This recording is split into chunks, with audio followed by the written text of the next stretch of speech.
আসসালামু আলাইকুম, সবাই কেমন আছেন? আজকের সকালটা একেবারে অন্যরকম। প্রচুর ঠান্ডা আর এত কুয়াশা, সামনে কিছুই দেখা যাচ্ছে না। এমন দিনে ঘর থেকে বের হওয়া দুঃসাহসিক কাজ। তো চলুন গাইস, দেখি আজকের দিনটা কেমন কাটে। দেখুন চারপাশের এরিয়া, গাছের উপর বরফের মতো জমে থাকা শিশির। কে একটা কাপড় শুকানোর জন্য এখানে থয়ে গেছিল, এইটাতে আমি টাচ করে দেখলাম এইটা পুরোপুরি ভিজা। কুয়াশার কারণে পুরো হাত ভিজে গেছে আমার। এই ছাগল ছানার দিকে তাকিয়ে বোঝা যাচ্ছে তার কিরকম ঠান্ডা লাগতেছে। এক জায়গায় কুচিমুচি খেয়ে বসে আছে। আপনাদেরকে যদি আরো ইন্টারেস্টিং করে দেখাই, এখানে টিন থেকে কিন্তু পানি পড়তেছে। কুয়াশা এতই ঘন যে দূর কিছু স্পষ্ট দেখা যাচ্ছে না। সত্যি বলতে এমন ঠান্ডা সকালে একটা গরম চায়ের খুবই দরকার। আপনারা জানেন কি, শীতকাল আমার খুবই পছন্দ। তবে ঠান্ডা হলে কিছু কষ্ট লাগে, কারণ হাত পা গরম রাখতে কিছু কষ্ট হয়। এরকম ঠান্ডা পড়লে আপনারা কি করেন কমেন্টে জানান। মানে অতিরিক্ত ঠান্ডা পড়লে নিজেকে সুস্থ রাখার আপনার টিপসটা কি একটু জানাবেন। শীতের সকালে চা ছাড়া কি চলে? হা, এইটা একেবারে অসম্ভব। তো আমি আসছি চা বানানোর জন্য আপনাদেরকে নিয়ে। আইসা দেখি আমার আম্মু চা বানিয়ে ফেলছেন। তো এইটা এখন আমি খাবো। শীতের কাপে গরম চা যেন এক ম্যাজিক।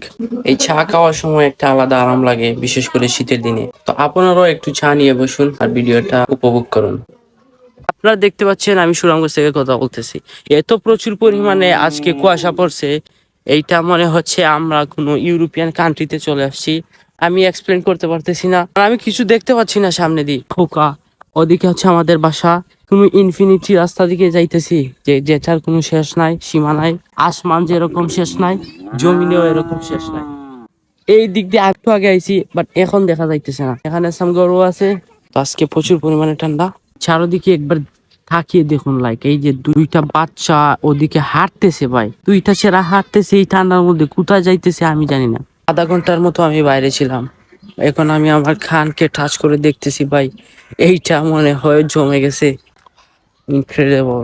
সাধারণত আমাদের গ্রামে এরকম ঠান্ডা হলে মানুষরা ঘর থেকে বার হয় না, কারণ আমাদের গ্রামের মানুষ ঠান্ডায় অভ্যস্ত নয়। আমরা পুরো এরিয়াটা দেখতে পাচ্ছি কোনো মানুষই নেই। তো মানুষ দেখতে পাচ্ছি আমার বয়সী, তারা মেবি এই ঠান্ডাটা উদযাপন করার জন্য বাইর হয়েছে।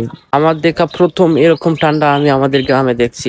আজকের সকালটা দারুণ কেটেছে, ঠান্ডা কুয়াশা আর গরম চা সব মিলিয়ে একেবারে পারফেক্ট ছিল। তো বন্ধুরা, আজকের ব্লগটা আপনাদের কাছে কেমন লাগছে? ভিডিওটা যদি ভালো লেগে থাকে তাহলে কমেন্ট, লাইক, শেয়ার করতে ভুলবেন না। দেখা হবে পরের ব্লগে। আল্লাহ হাফেজ।